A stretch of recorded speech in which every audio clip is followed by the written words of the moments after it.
Аве! З вами неповнолітня на думку ютубу Лєра, і ми продовжуємо на каналі Даріус оглядати ті ігри, які лише мають вийти.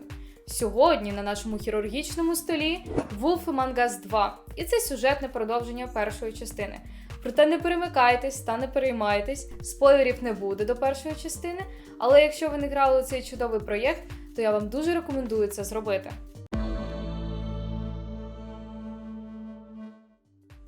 Бо перша частина «Вовк серед нас» наче й чіпає усі такі знайомі теми, проте обігрує їх з іншого боку. Ігровий процес, візуальний стиль стане для вас свіжим ковтком повітря у ігроіндустрії. Історія заінтригує вас від самого початку і до кінця. Тут менше головоломок, аніж в «Ходячих мерцях», також від цієї студії, але розробники зробили акцент на масовості, що непогано. Тому після перегляду все ж таки раджу купити цю гру і насолодитися прекрасною історією. Продовження детективної історії Вовка було анонсовано ще у далекому 2017 році. Проте Telltale зазнали банкрутства. У студії із 250 людей залишилось лише 25, які дороблювали проєкт Minecraft Story Mode для Netflix. Усі анонсовані проєкти були скасовані. Серед них фінальний сезон «Ходячих мерців», який, до речі, потім все ж таки випустили. Друга частина «Вовк серед нас», «Гра престолів» і лише анонсована гра по дивним дивам. Я пішла, купила тоді собі лимонаду, бо мені не було 18 і напилась з горя. Вперше із цього плачевного стану у далекому 2012 році студію витягнула гра The Walking Dead в їх культовому стилі мальованої графіки. Ну, як власне і всі їх ігри, якщо ви не грали. Проте гра була завершена, а гроші не мають здатності постійно з'являтися з нікуди. Хотілося б. Якби простіше всім жилось. Тому у цей раз фінансове становище було покращено за рахунок грошенят від LCG Entertainment. Як і перша частина, продовження є приквелом до серії коміксів Fables, чарівного міста, де уживаються добре знайомі нам казкові персонажі із дитинства із звичайними людьми. Реліз гри буде першим ексклюзивом Epic Games Store, проте пізніше гра з'явиться на інших платформах. А розробкою гри займеться 50% старого складу студії, що вже непогана новина. Увесь процес геймплею так і буде відбуватися за великого і страшного сірого вовка – Бігбі, шерифа Фейблтауну, району Нью-Йорк, де й живуть усі оповіді. Події другої частини розгорнуться через півроку з фіналу минулого сезону. Білостіжка стане мером, нормальне підвищення, далі будуть курси про успішний успіх. Просто це третя частина Wolf Among Us, мені розповіли розробники, інсайдерська інформація, нікому не кажіть.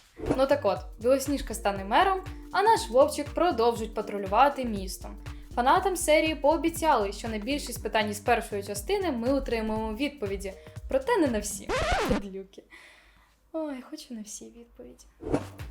Також розробниками було підкреслено і той факт, що у майбутній частині місто буде відігравати куди більшу роль, аніж у першій. І це, я вам скажу, дуже добра новина. Бо раніше Фейблтаун був не більше, аніж такою пересічною локацією, і з цього я роблю висновок, що «Вовк серед нас 2» буде більш довшою грою, аніж попередні частини. І це класно, бо гра реально затягує, в неї хочеться грати, хочеться досліджувати. Але перша частина нас в цьому обмежувала, тому друга нам покаже щось краще. Ну, я так сподіваюся. І, до речі, нарешті вийдуть усі епізоди, прямо одразу. Уявляєте? Студія вирішила відійти від епізодичного формату, тому що вони помітили, що це дуже шкодить зацікавленості та залученості гравців до свого проєкту. Ну, а як інакше? Ви, бляха, випускали якийсь епізод, який закінчиться на самому цікавому, і люди просто потім по півроку мали чекати, що ж там відбудеться після цього епізоду. Звісно ж, більшість людей просто забували на цю гру і переходили до якихось інших студій, проєктів, ігор, фільмів, серіалів. Їм було вже начхати. Telltale, молодці, виправляєтеся. Із трейлеру ми також бачимо, що стилістика та концепція гри залишилась такою самою. Проте, навіть незамиленим оком ми можемо й помітити те, наскільки краще стали моделі та анімації персонажів. Це пов'язано із тим, що Telltale відмовились від свого власного рушія та перейшли на новітній Unreal Engine. Тому чекаємо більше новин від студії цього року. А я пішла поповнювати гаманець Epic Games, щоб першою зробити передзамовлення гри. А ви, будь ласка, тисніть лайки, підписуйтесь на канал, дзвоніть у дзвоник та пишіть в коментарях, чи чекаєте ви цю гру. До зустрічі у наступних відео. Собака. Віддаю собаку, недорого. Жила з нами 13 років, мішає мені знімати відео. Наскучив, все, забирайте. Я люблю цю булочку. Не віддам. Я за які гроші світ. Ну, за мільйон ще подумаю.